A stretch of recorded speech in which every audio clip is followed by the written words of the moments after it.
now in the approach phase, everything looking good. Altitude 5,200 feet. Flight controllers, gonna go for landing. Altitude control is good. Go. Control. And altitude control is good. GNC. Ecom. Sergeant. Go.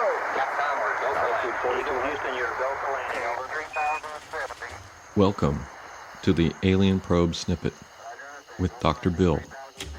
I was scared as hell. An object in the field was just past a patch of small bush trees to my right. I slowed my car down to get a better glimpse of whatever it was, about 200 feet in the area from the roadside.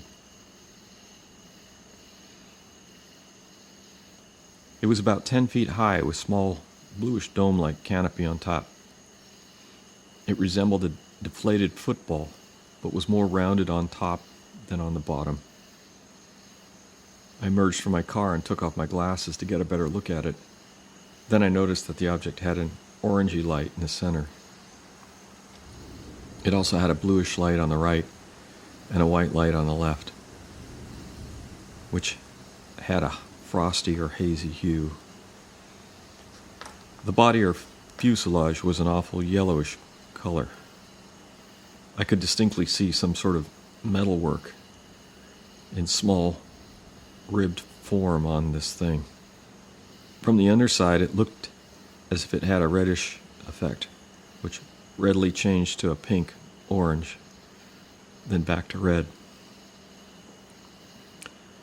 I grabbed my .22 Magnum pistol from underneath the seat of the car and grabbed a magazine from the glove compartment.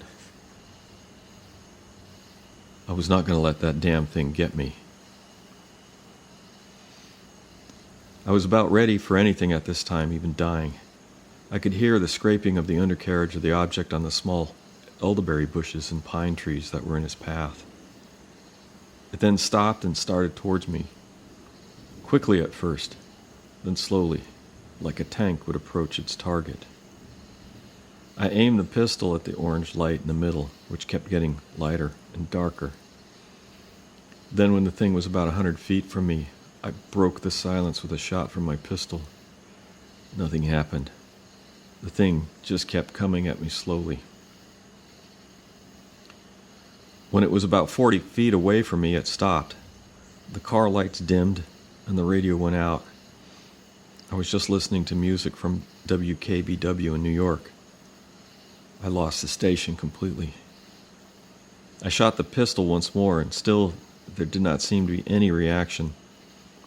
The object was hovering then over a large puddle about 50 feet away, and I could see rotating lights or windows underneath the craft.